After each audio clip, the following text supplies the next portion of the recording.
Você já imaginou acordar em um mundo onde tudo foi tomado pelas sombras? O céu já não tem mais aquela cor azulada de sempre, mas sim algo mais escuro e sombrio. As criaturas e os animais parecem ser muito mais ameaçadores, parecendo que estão prontos para te atacar a qualquer momento. Só que ao mesmo tempo, você se sente um momento de paz e segurança ao se sentar perto de uma fogueira na noite para fugir do frio e descansar após uma longa jornada de luta. Portanto, a dúvida que fica aqui é: por que mesmo sendo um mundo tão sombrio e macabro, mesmo assim, ele ainda pode nos trazer conforto e ser tão atrativo para os nossos olhos?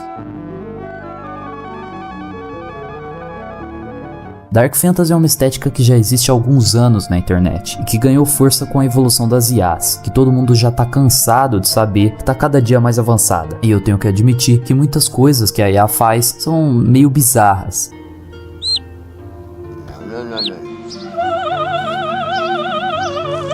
Mesmo hoje em dia tendo um certo realismo, diferente daquelas imagens de alguns anos atrás, eu sinto como se esses vídeos caíssem meio que, tipo, naquele vale da estranheza lá, sabe? Mas essa estética é completamente diferente, meus amigos. Porque aqui eu sinto como se eu estivesse vendo algum desenho da minha infância que eu esqueci o nome. Ou talvez algum sonho que eu tô andando num mundo destruído, enfrentando criaturas estranhas. E é impressionante que qualquer tema fica bom nesse estilo. Seja um vídeo de Minecraft adaptado pra esse mundo, ou que na minha opinião daria um filme bem melhor, né, do que eles fizeram do jogo. I am Steve.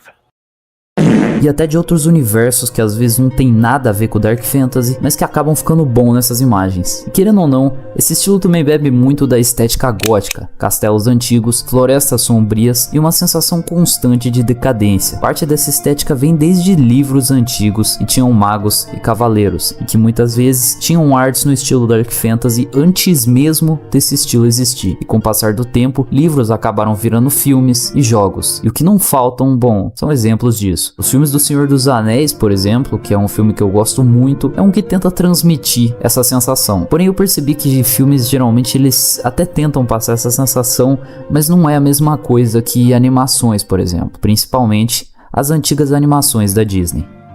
E uma em específico que eu quero falar aqui é The Black Cauldron. Essa aqui é com certeza a animação mais sombria e mais próxima do Dark Fantasy que a Disney já fez, e que dá de 10-0 nas animações novas, seja em história ou estilo de animação. A história se passa em um mundo medieval onde existe um caldeirão mágico. Basicamente esse mago aí, né, ele quer achar o caldeirão para criar um exército de mortos-vivos, que é o poder do caldeirão. E cara, sinceramente, se você mostrar esse desenho para alguma criança de hoje em dia, que cresce vendo, sei lá, Peppa Pig, Cocomelon, irmão, é capaz dela se borrar toda, ainda mais se você mostrar essas cenas deletadas que a Disney teve que tirar, porque eram muito pesadas pra época. Então você imagina nos dias de hoje o problema que isso não ia dar, onde os caras estavam simplesmente desintegrando ali. Mas aqui basicamente tem quase todos os aspectos de um Dark Fantasy, seja um castelo sombrio, um mago assustador tentando montar um exército de zumbis e um universo tomado por escuridão. Talvez seja exatamente aí que esteja o segredo do Dark Fantasy, porque mesmo sendo um mundo quebrado, destruído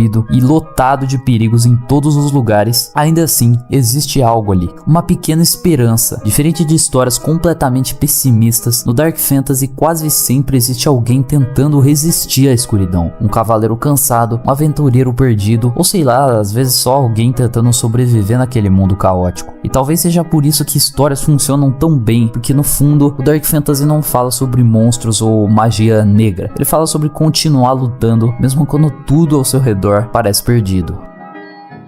Além da Disney, animações japonesas, principalmente as antigas também, sabem muito bem como seguir com esse estilo mais sombrio. Um exemplo claro disso é Berserk, onde você tá nesse mundo sombrio e brutal, só que ao mesmo tempo parece passar uma sensação de calma em certos momentos. Guts é um guerreiro que nasceu no campo de batalha e que durante a sua vida inteira testemunhou vários conflitos terríveis que pareciam nunca ter um fim. Isso acaba, querendo ou não, moldando quem o Guts ia se tornar. Porém, após anos em conflitos e guerras inacabáveis, o Guts acaba percebendo que tudo aquilo que ele sempre acreditou não se passava de uma grande mentira, e que na verdade aquele mundo era controlado por criaturas terrivelmente monstruosas e demoníacas, que eram as causadoras de tanta morte e destruição. E além disso, ele foi traído pelo grupo que ele praticamente considerava como família, porque eles fizeram um pacto com esses demônios e isso acabou quase matando o Guts, que deixou ele todo ferido e cego de um olho. E agora o preço de ter sobrevivido é que ele atrai esses demônios que ficam perseguindo ele em todo lugar que ele vai. Então ele tem que seguir numa jornada sozinho, lutando contra essas criaturas monstruosas e demoníacas. E aqui fica muito clara a dor que o protagonista sente. E esse pra mim é um dos melhores animes que representam Dark Fantasy,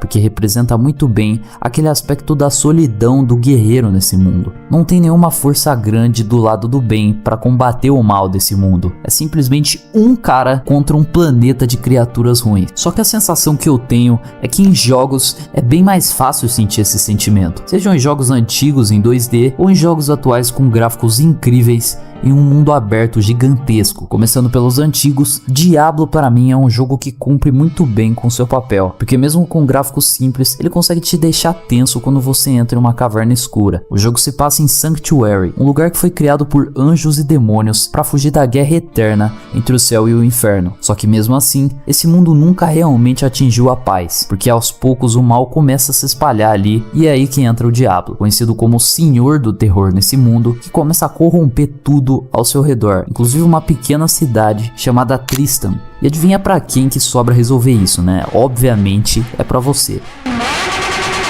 Aparentemente ninguém ali na vila ou no lugar tem a mínima capacidade de fazer nada, né? Sempre sobra pra um cara resolver tudo. E conforme você desce cada vez mais fundo nas catacumbas da antiga catedral, o ambiente vai ficando cada vez mais perturbador. E é impressionante a habilidade que esses jogos antigos têm de te deixar tenso, mesmo sem gráficos bons. Parece que eles têm uma grande facilidade em usar outros elementos para te causar as sensações que eles querem que você sinta na hora, como a música, por exemplo, a história e a ambientação. E por mais que eu não curta muito jogos de RPG, eu admito que esse jogo é perfeito para você se sentir explorando um mundo perdido. E agora vindo para jogos mais recentes, não teria como eu deixar de falar do incrível Dark Souls. O próprio nome meio que já diz, né? Dark Fantasy, Dark Souls. Em Dark Souls você não tá simplesmente explorando um mundo medieval qualquer. Você tá caminhando por um reino das sombras, castelos gigantes que estão abandonados e só tem criaturas lá dentro, ruínas totalmente deterioradas, e as poucas criaturas que ainda existem nesse lugar parecem ter perdido completamente a sanidade. O mundo de Lordaeron parece estar preso em um ciclo interminável de decadência. E uma coisa interessante é que esse jogo é um dos mais realistas quando se trata do combate do protagonista com os vilões ou bosses do jogo. Não é à toa que esse jogo é conhecido pela sua dificuldade absurda, porque ele deixa claro quão difícil